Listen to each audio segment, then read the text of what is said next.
Neste vídeo vamos falar sobre encargos não dedutíveis.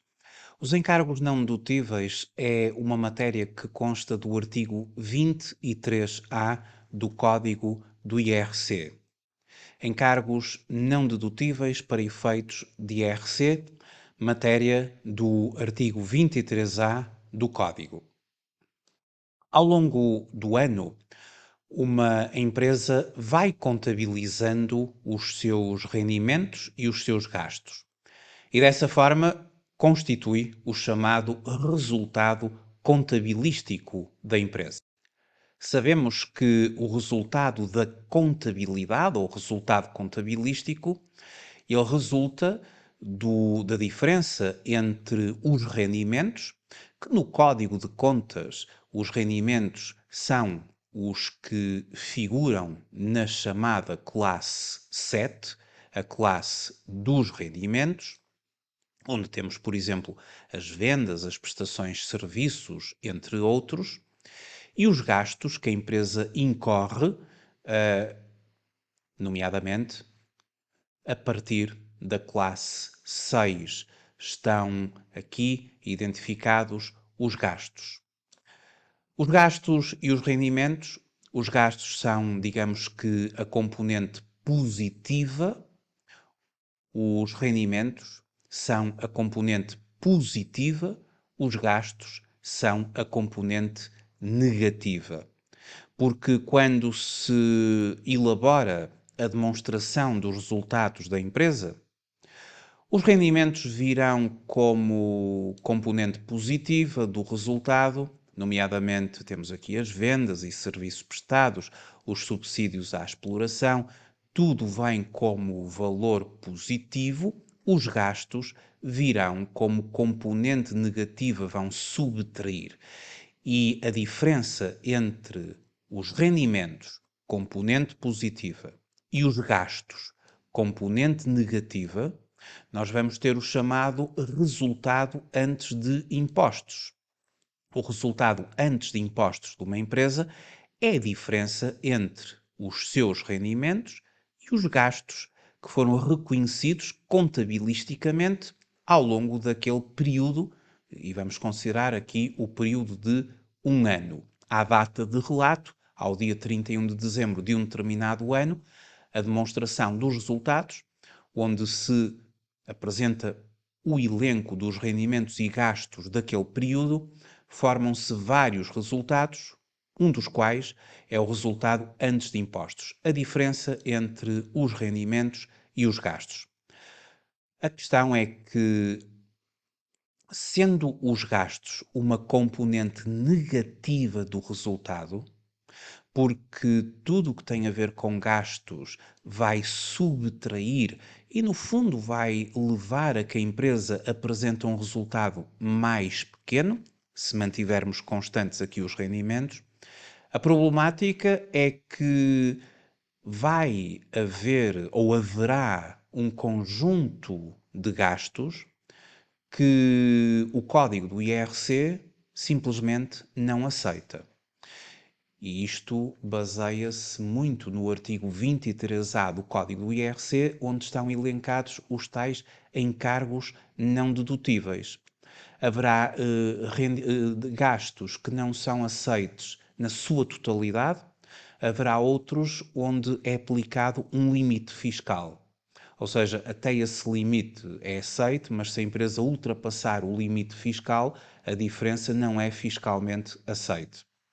Por isso, no manual do curso, relativamente aos encargos não dedutíveis, nós temos aqui o artigo 23A detalhadamente explicado com os vários encargos que não são dedutíveis. Eu vou exemplificar alguns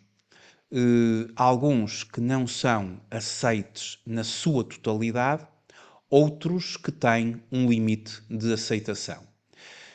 A base aqui desta explicação dos encargos não dedutíveis é o artigo 23A. E recorrendo à base, ou seja, ao artigo 23A do Código do IRC, O mesmo diz-nos que não são dedutíveis para efeitos da determinação do lucro tributável os seguintes encargos, mesmo quando contabilizados como gastos do período de tributação. Portanto, a empresa contabilizou, eles estão presentes na demonstração dos resultados na fase do apuramento do resultado antes de impostos ou do resultado contabilístico, e a partir daqui nós temos de fazer um percurso, tem que ser percorrido um caminho para passar do resultado contabilístico da empresa para o seu resultado fiscal.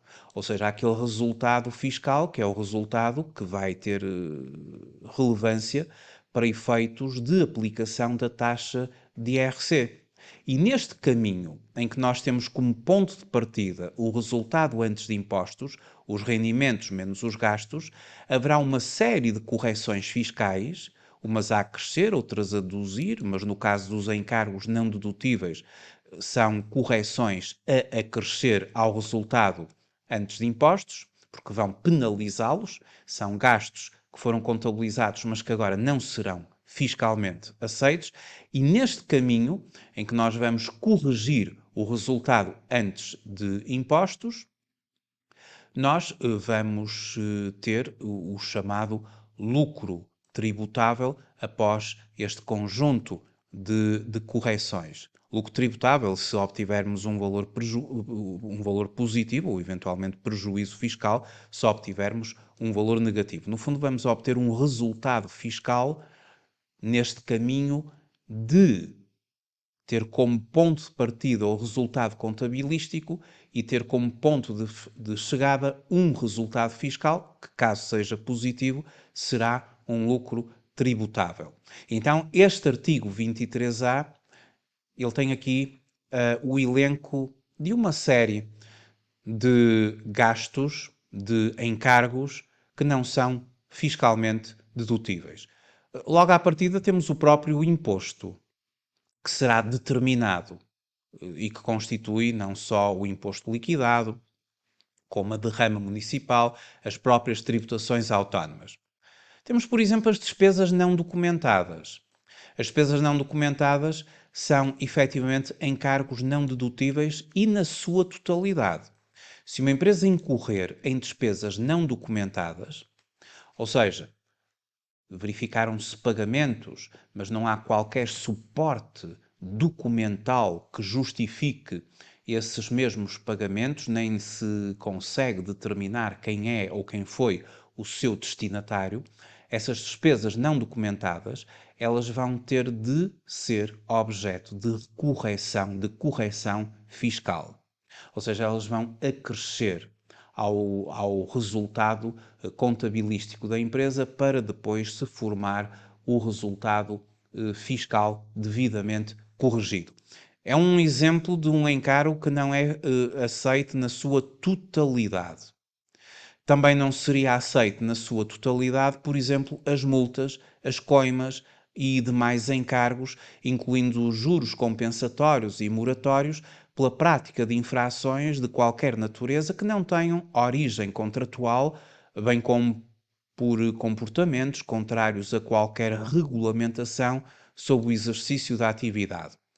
Se ao longo de um determinado ano uma empresa contabilizar multas ou coimas, vamos falar, por exemplo, de multas de natureza fiscal, de multas por infrações ao Código ao Código da Estrada, quaisquer multas que são registadas na contabilidade, reconhecidas como um gasto, elas não são fiscalmente aceitas. Começaram por deduzir, ao serem reconhecidas na classe 6, elas vêm refletidas como uma dedução, o nosso resultado vem menor, o nosso resultado contabilístico é afetado e virá menor, mas, do ponto de vista fiscal, elas vão ter de acrescer, porque vai ser sobre o resultado fiscal e não sobre o resultado contabilístico que será aplicada a taxa de IRC. E, portanto, multas e coimas é mais um exemplo de um encargo que não é dedutível e na sua totalidade.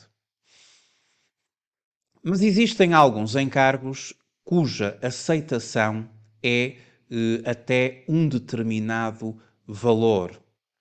Existe um limite fiscal no âmbito da exemplificação desse mesmo limite, temos, por exemplo, os gastos relativos à participação nos lucros por membros de órgãos sociais, as chamadas gratificações de balanço, cuja aceitação fiscal, caso estejam obviamente cumpridas as regras estabelecidas no artigo 23A e muito concretamente à linha N e O, a aceitação fiscal terá como limite até 2 vezes ou o dobro da remuneração mensal auferida no período de tributação a que respeita o resultado em que participam.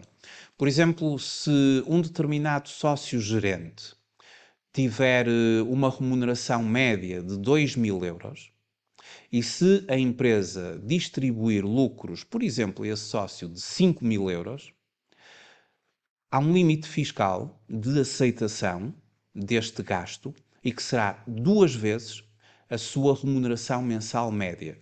Como eu referi, uma remuneração mensal média de 2.000 euros, a aceitação irá até 4.000. Se a empresa distribui 5.000 euros de lucros, há uma diferença de 1.000 euros que não é fiscalmente aceito. E esta diferença, ela terá de ser corrigida. As correções são feitas na declaração modelo 22. Por exemplo, no caso concreto que estou a referir, a declaração modelo 22 e todas as correções, elas são feitas na declaração modelo 22 no quadro 07, onde temos as várias correções a crescer.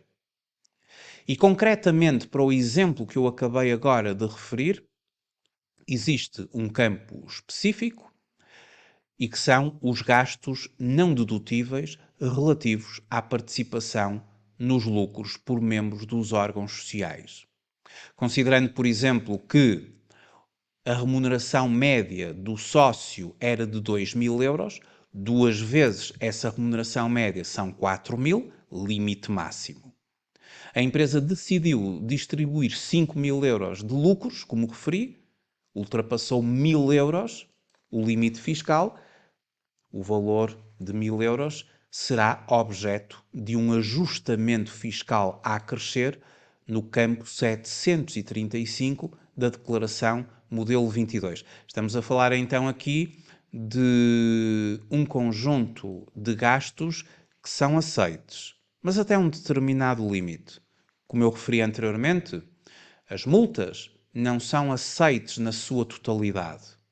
Uma empresa pagou durante o ano 1.000 euros em multas, quer seja de âmbito fiscal, quer seja de âmbito de infração, por exemplo, ao Código da Estrada, todo o valor terá de ser acrescido no campo 728.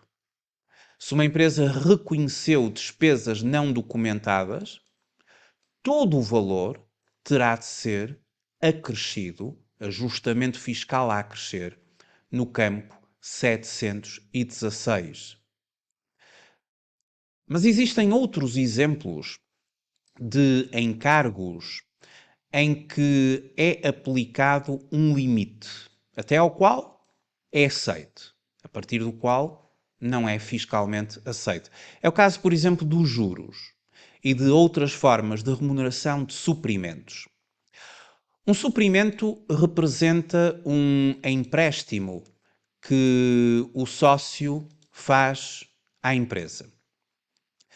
Os suprimentos podem ou não gerar juros para o sócio.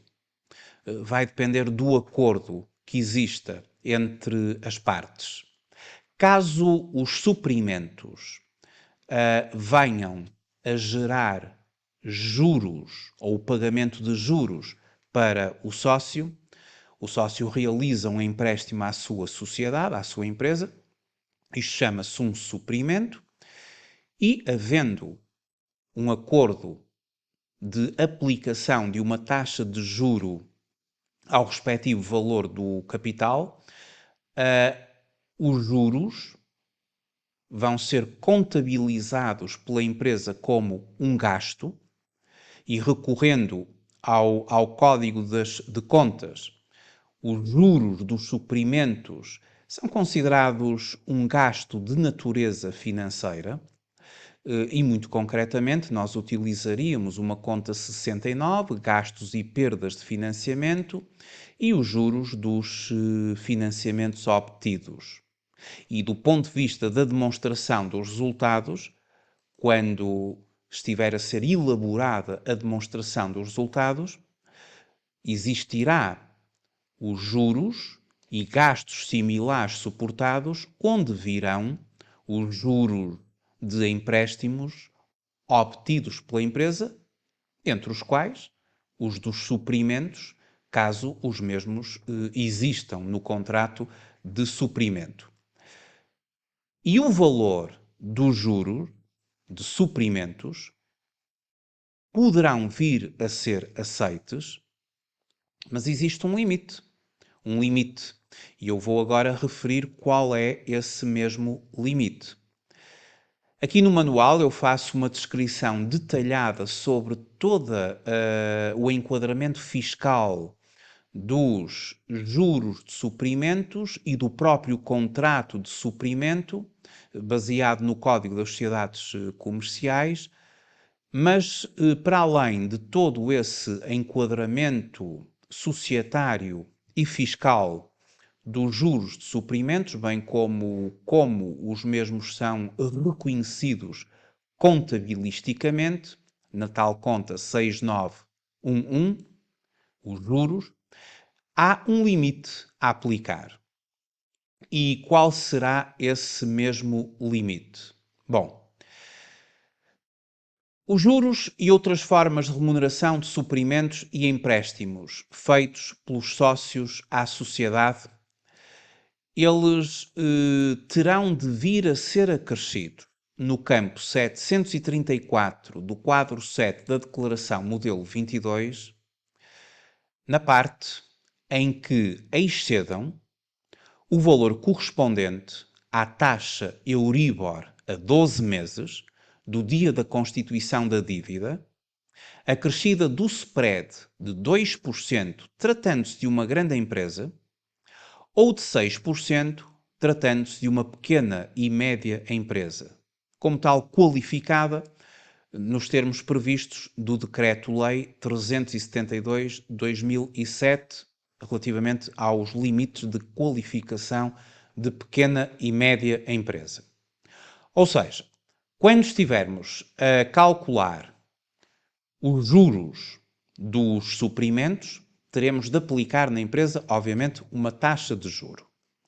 Se essa taxa de juro conduzir a um valor de juros e se essa taxa de juro a aplicar for inferior àquela que está referida aqui neste texto, os juros vão ser fiscalmente aceitos. Porque o limite máximo da taxa de juro admitida, como referi, será a Euribor a 12 meses do dia da constituição da dívida e um spread de 2% para uma grande empresa, ou a mesma taxa Euribor a 12 meses do dia da constituição da dívida, acrescida de 6%. Vamos imaginar que uma empresa, que é uma pequena e média empresa, ao calcular com base no que está previsto na lei, os juros, chegou a 1.300 euros de juros a pagar ao sócio, juros de suprimentos, 1.300 euros. Mas, na verdade, a empresa não pagou 1.300 euros.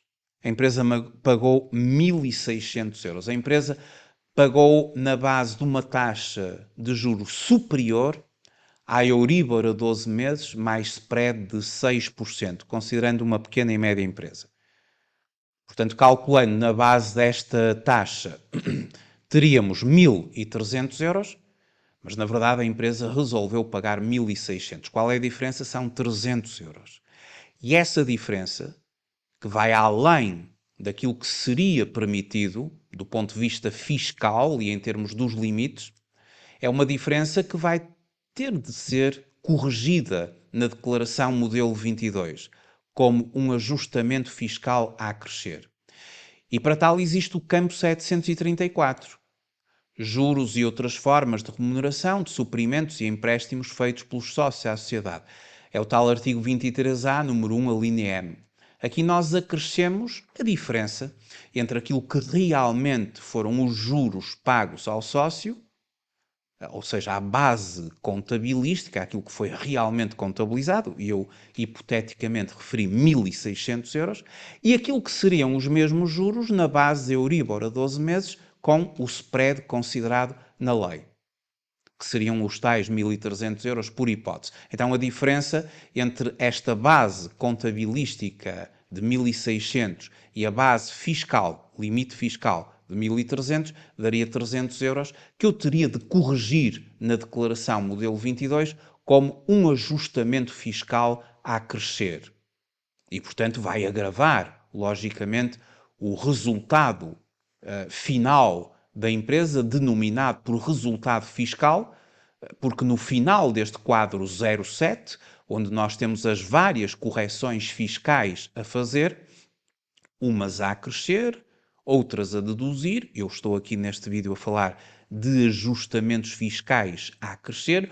Os encargos não dedutíveis são ajustamentos fiscais a crescer, portanto, vão agravar o resultado da empresa. E temos aqui muitas referências ao artigo 23A, que é a base aqui dos encargos não dedutíveis.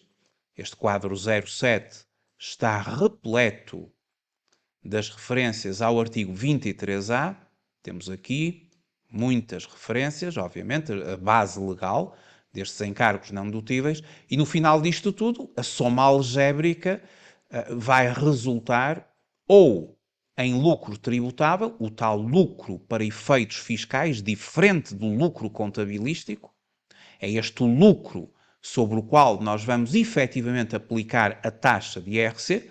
Eventualmente, se isto desse negativo, nós teríamos um prejuízo para efeitos fiscais. Portanto, a passagem do resultado da contabilidade contabilístico para o resultado fiscal, e sendo o resultado fiscal positivo, temos um lucro tributável, e vai ser o lucro tributável que depois vai ser objeto de aplicação do que vem a seguir no conjunto do cálculo do imposto. Teremos de seguida a possibilidade eventual de deduzir prejuízos fiscais ao abrigo do artigo 52 e passar para a matéria coletável e depois no apuramento da matéria coletável e o cálculo do imposto que é feito no quadro 10, e aqui aplicaremos as taxas de IRC sobre, efetivamente, o resultado fiscal, o lucro tributável da entidade da empresa. Esta questão aqui de aumentar a Euribor a 12 meses, ou de considerar a Euribor a 12 meses acrescida de um spread de 2%, ou de um spread de 6%, no caso de uma pequena e média empresa, advém da base legal que aqui no manual eu considero, e que é a portaria 279 de 2014. Portanto, é com base na portaria 279 de 2014, de 30 de dezembro, que fixou a taxa de juro anual a aplicar ao valor dos suprimentos e empréstimos feitos pelos sócios à sociedade, estabelecendo que corresponde à taxa Euribor a 12 meses do dia da constituição da dívida, acrescida de um spread de 2% ou acrescida de um spread de 6% quando se trata de juros e outras formas de remuneração de suprimentos e empréstimos feitos pelos sócios a pequenas e médias empresas. Isto porque, se fizermos meramente a leitura do artigo 23A, número 1, o qual nos diz que não são dedutíveis para efeitos de determinação do lucro tributável os seguintes encargos, mesmo quando contabilizados como gastos do período de tributação, e começando a fazer aqui a análise dos vários encargos, nós chegamos à linha M, que refere os juros e outras formas de remuneração de suprimentos que não serão aceitos e empréstimos feitos pelos sócios às sociedades, na parte em que excedam a taxa definida por portaria do membro do governo responsável pela área de finanças, salvo no caso de se aplicar o regime estabelecido no artigo 63. Ou seja, aqui na linha M nós não temos exatamente qual é essa taxa e, por isso, esta tal portaria a que o artigo 23A, número 1, a linha M, faz referência, é aquela que eu acabei agora de identificar. É a portaria 214 de 30 de dezembro, onde nós temos acesso a esta informação que eu aqui referi. Contabilisticamente, quando existem suprimentos, ou seja, empréstimo do sócio à sociedade, nós debitamos a conta de depósitos à ordem e creditamos uma conta do passivo, que são os participantes de capital ou dos participantes suprimentos. Ou seja, constitui-se aqui uma dívida, obviamente, uma dívida da empresa. Ou seja, a empresa acaba de receber um determinado valor, um suprimento do sócio, terá de o vir a pagar, é um empréstimo do sócio à empresa. O capital é reconhecido desta forma, o capital é emprestado. Quanto aos juros, serão objeto de um débito na conta 6911, juros de financiamentos obtidos, um crédito da 2532, a tal conta de participantes de capital, outros participantes suprimentos, e é obrigatório, quando existem juros de suprimentos, a entidade pagadora fazer uma retenção à taxa liberatória. Caso seja o sócio uma pessoa singular, a taxa liberatória é de 28%. É uma taxa liberatória e que se aplica em sede de IRS. Sendo uma pessoa coletiva, aplicar-se-á uma taxa de 25%. Portanto, é obrigatório esta retenção, ou seja, se os juros fossem, por exemplo, de 1.000 euros, o sócio não ia receber 1.000 euros, iria receber 1.000 menos o valor retido na fonte em sede de IRS, sendo uma pessoa singular, 28%, ou em sede de IRC, sendo uma pessoa coletiva, 25%. Muito obrigado por ter assistido a este vídeo. Até à próxima oportunidade.